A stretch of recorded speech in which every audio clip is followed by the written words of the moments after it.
เจ้าสบายดีข้าพเจ้าชื่อว่ากิตติพงษ์บุญทองซี่หรือว่าชื่อต้อง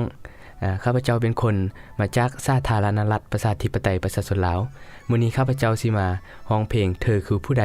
ภาค1จังได้ก็ขอฝากผลงานเพลงเธอคือผู้ใดภาค1นี่เด้อ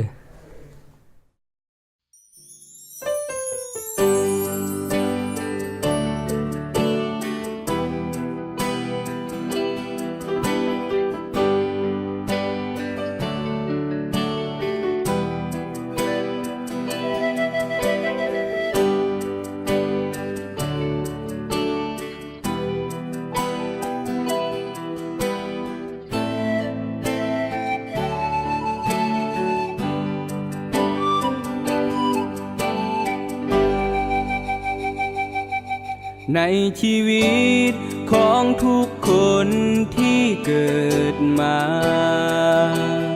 ถูกชะตาฟ้ากำหนดด้วยกฎสวรรค์ให้ต้องพบความทุกข์ความสุขผูกพันสิ่งเหล่านั้นนำพาอ้ายพบน้องนาง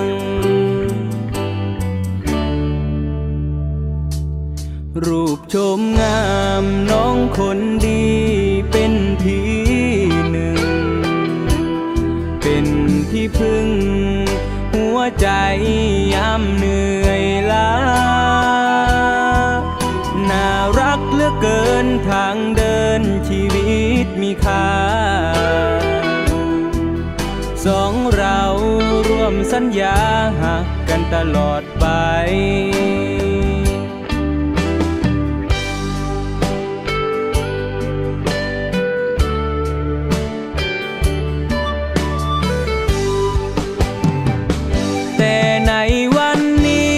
เป็นอีหยังจังมาลาจากใจอ้ายอยากให้สองเฮาบ่ห่างบ่เหินเหนื่อยและท้อรู้ไหมหนทางไม่มีเธอร่วมเดินเหนื่อยเหลือเกินหัวใจไร้เรี่ยวแรงเหนื่อยและท้อรู้ไหมหนทางไม่มีเธอร่วมเดินเหนื่อยเหลือเกินหัวใจไม่มีแหง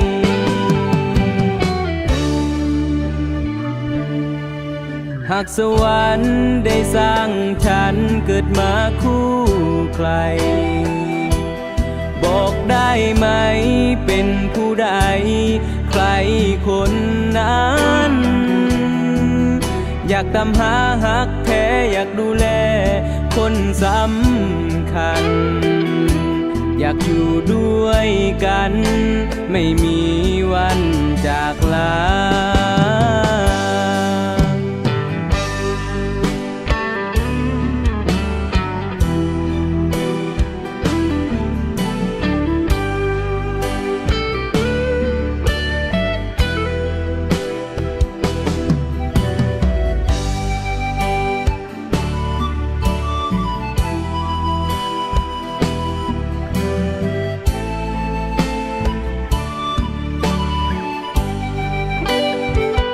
แต่ในวันนี้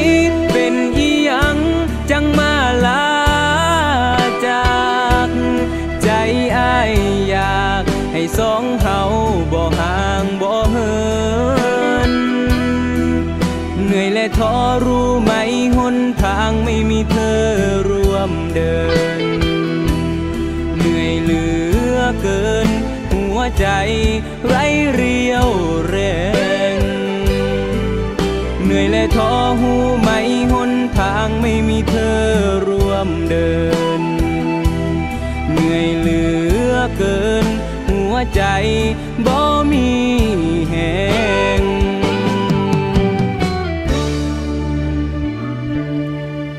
หากสวรรค์ได้สร้างฉันเกิดมาคู่ใครบอกได้ไหมเป็นผู้ใดใครคนนั้น อยากตามหาหักแท้อยากดูแล คนสำคัญ อยากอยู่ด้วยกัน จนชั่วนิรันดร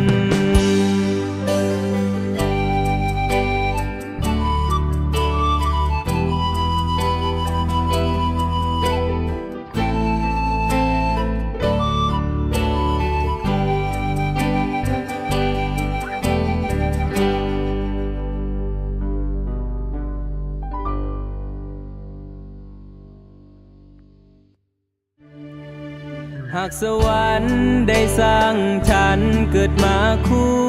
ใคร บอกได้ไหมเป็นผู้ใด มันคือเก่าบ่บดเมื่อกี้นี่เธอเห็นถุงบ่ขอตรงนี้ขอตรงถุงมันเห็นแต่หน้าอก